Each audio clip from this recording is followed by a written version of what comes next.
August 1st, 1981, a revolutionary event took place, the launch of MTV. This would forever change the way we consume and even create music. Suddenly, what you looked like mattered as much as what you sounded like. How you moved mattered as much as how you played. It was the birth of a new type of celebrity, VJs, reality TV, and the modern pop star. If you, like me, are old enough to remember the launch of MTV, you might know that the first song ever played was Video Killed the Radio Star. You remember the song? Video killed the radio star, video killed the radio star, in my mind and in my car. We can't rewind, we've gone too far.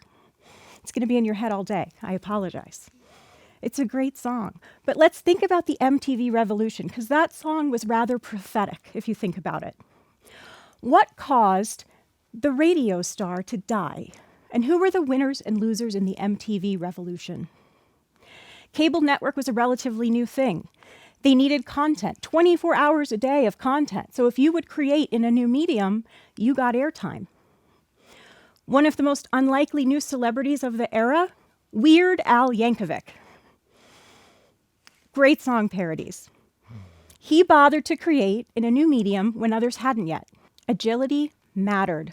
Right place, right time, opportunity knocking. If at the time anyone said, kids these days don't appreciate the radio, nobody remembers that now, because once it was successful, it had to move forward. And when an industry gets disrupted, any industry, it is because the ecosystem of the marketplace changes and industries respond or don't respond accordingly. Right now, there's a great documentary on Netflix called The Last Blockbuster. And if you haven't seen it, it tells the story of the last existing Blockbuster video store. And it's interesting because once upon a time, Blockbuster had the opportunity to buy Netflix out, and they passed. They were clinging to their status as radio star. So what does any of this have to do with Catholic school? Good question. I'll explain. But I want you to think about this as we spend this time together. Is Catholic education, and by some degree the Catholic Church, a radio star? So let's talk about our marketplace for a second. First of all, I know that the Catholic Church is not a product, and Catholic schools are not a product. We are a mission of the church. We are an evangelizing mission. We are called not to make money, but to form disciples. I can hear it already. Someone saying, shame on you, Andrea. How dare you talk about Catholic schools like a business? That's the problem with Catholic schools today. They're too business-like. If we're not authentically Catholic, we're watering down our faith and we're weakening our faith. Have you heard this argument before? I have. But we can't be in the business of forming disciples if we're not in business. Our business acumen is actually a contributing factor to our marketplace. Our principals rise to the ranks from instructional leadership. They might have been a wonderful teacher, but now they're not only an instructional leader, they're running a multi-million-dollar business with no formal business training. And if they're being supervised by a pastor, he may be a great theologian, but not an expert in business or education. Our economic model guarantees that we lose money. The cost of educating a student in Catholic school is higher than what we charge for tuition. That means, best case scenario, all the seats full, we're operating at a loss. We're relying on parish subsidies, fundraisers, and philanthropy to make up the difference. And our parishes don't have the money anymore either. Attendance at parishes are down. And depending on the community you're in, your parish might look at your school as a drain on your already limited resources. Despite operating at a loss, Catholic schools are still unaffordable. I am a highly educated, professional person, and I struggle to pay for Catholic school for my children. I have devoted my life to the mission of Catholic schools, and I struggle to afford a Catholic education for my children. We struggle to retain talent. Catholic school teachers make less, sometimes significantly less, than public school teachers. I have heard people complain that the younger generation of educators these days are just not as mission-driven, that they care more about a paycheck than their ministry. I know, the nerve. Sometimes these people opt to follow money, not because they don't love their ministry, but because they also love eating and paying rent. And that's not a choice that we should expect people to have to make. Catholic schools struggle with inclusion.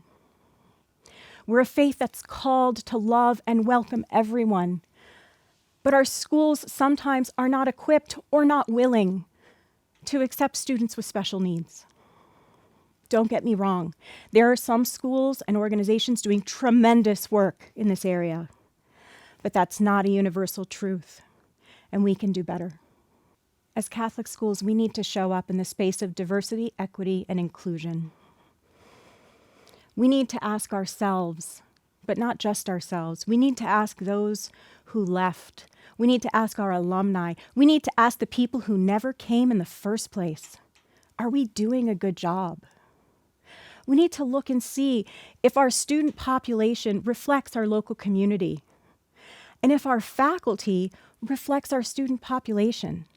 And if not, we need to decide what we're going to do about it. Because enrollment is down. It's been going down steadily since the 1960s. And then on top of all of those challenges, add a global pandemic. We can't be in the business of forming disciples if we're not in business.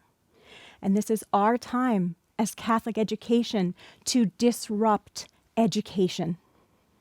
Fear not. I'm not calling for a change in doctrine and tradition, but we would be remiss if we didn't consider changing our delivery systems, because we all know what we're doing is not working. If we believe that Catholicism is the one true faith, that Jesus died for our sins, that we have been redeemed, that good has defeated evil, and God has created us with love and our happiness is with Him, then we don't have a content problem. We have a content marketing problem. This does not mean excellent work has not been done, but we have to build on a legacy of excellence rather than cling to a legacy.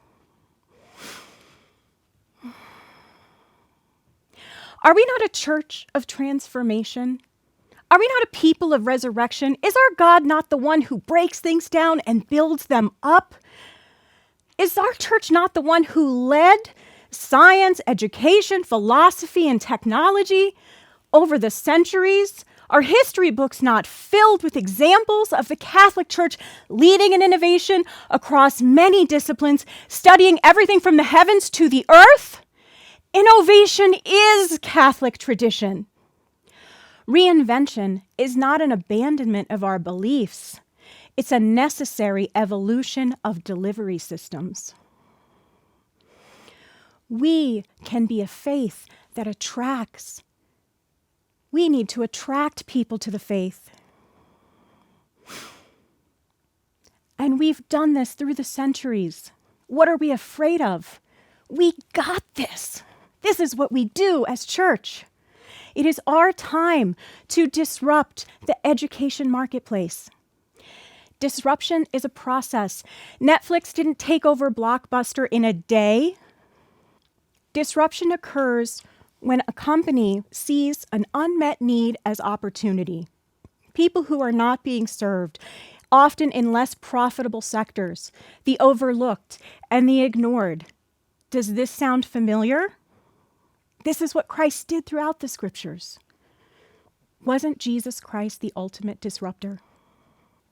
The underserved may seem like a small niche market, but the next stage of disruption is a linear evolution. Those early adopters who are the first ones to sign on to a new idea or new way of thinking. Think about the apostles following Jesus, early adopters. People start paying attention to success. Success is attractive. It draws people in. This appealing conversion then makes what was once a niche product a mainstream option. People are noticing. They want in. This is the buzz we want to create in Catholic schools. Did you hear about what's going on at St. So-and-so's school? The final step of the disruption process is a reimagination of fundamental questions with new methodology. Something companies that are known for innovation do is they commit to continual innovation. They never stop innovating. It becomes a part of their culture, a part of who they are. People are excited and attracted to disruptive innovation. What attracts people to disruptive companies? They're exciting. They have new ideas. They make us think in new ways. They make us ask, what if and why not? They attract talent. Kids grow up and they say, someday I want to work for Tesla or Google. Wouldn't it be great if they said that about vocations in the church? Disruptive innovators have a high social cue. They're well liked. They're seen doing good things in the world, and they're culturally relevant to the time. They attract investment, venture capitalists who are willing to roll the dice with their time, talent, and treasure to invest in them. They attract buzz. Everybody loves the story of a scrappy underdog defeating the behemoth, right? Well, Catholic schools have been the scrappy underdog long enough. And there is an unprecedented opportunity for us with this pandemic. I know many schools closed. I know schools struggled. But some schools, enrollment went up. Parents switched from public school to Catholic school because they didn't have another option. And I'll tell you, a lot of Catholic schools started remote learning in days when it took public schools months to do it. We pivoted. We did it. Maybe imperfectly, but we did it. We changed. We disrupted in that moment. The question is, can we do it again and under different circumstances and by choice? Because we have an obligation to stay in business. The blessing in the struggle of the pandemic is that we have permission to think in whole new ways, permission to rebuild, permission to challenge what was always done. The biased nostalgia of the golden age of Catholic schools of the 50s has to go. It's no longer a possible model. It doesn't serve modern families. If it did, enrollment wouldn't be down.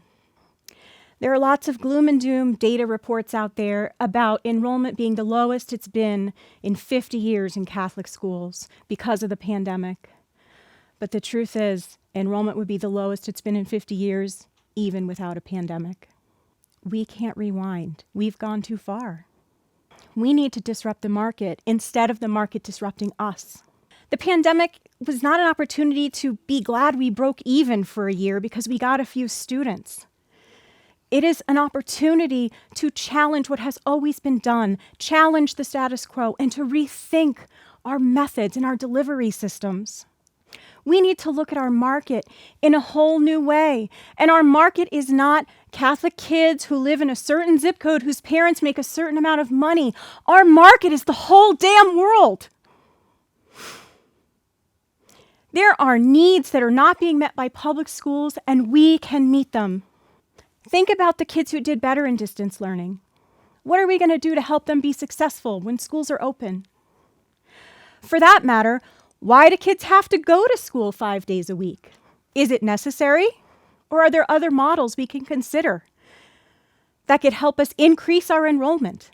Why are we still thinking of enrollment in terms of buildings and number of desks when there are so many virtual options available now? What about the homeschool market? People who would love to give their kids a Catholic education, but there's some element of it that just doesn't work for their child or their family. Can we draw them in? Who are we leaving the door shut to because we're afraid to serve them because of the needs that they have? How are we creating buzz? How are we reaching out as evangelizing missions in our communities? How are we reaching out to people of the faith, of different faiths, of no faith, to be a part of us? Where are we showing up in social justice? Not as a political issue, but as a fundamental part of who we are. How are we leveraging our massive alumni networks of everyone who's ever attended a Catholic school, so they identify and are proud of being a Catholic school kid? We have the ability to attract if we choose to. We need to attract talent and keep that talent and be good stewards of that talent, personally, spiritually, and professionally. We need to attract students of all socioeconomic backgrounds, ethnicities, family structures, and academic needs. We need to attract parents who want to be a part of a school community and are not looking at school as a check they have to write, but a welcome place where they have a place too to belong. We have to attract investors, stakeholders, people who are willing to not only donate money, but work side by side with us as partners to grow. We have to attract positive media, leverage all of our networks in the community and the parish to share the stories of success when we have them, because there are many of them out there. We have to attract critical friends, people who are not afraid to challenge us because they love the faith and they want us to be successful. We have to attract people to our faith because our schools are a community of love that make people see Catholic education and the Catholic Church in a whole new light. We need to attract the commitment and sacrifice it takes for parents to educate their students in the Catholic school. They will make that sacrifice if they know their student is going to come out academically, spiritually, and emotionally well-rounded as a result of being a Catholic school kid. We have to attract the imperfect.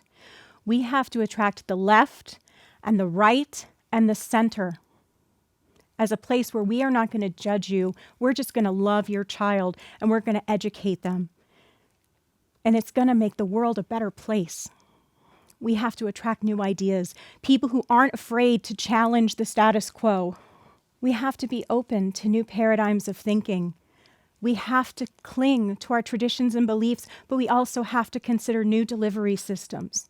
We have to decide, are we going to cling to the status of radio star, or are we ready to rethink everything? Because we can't rewind. We've gone too far. Thank you.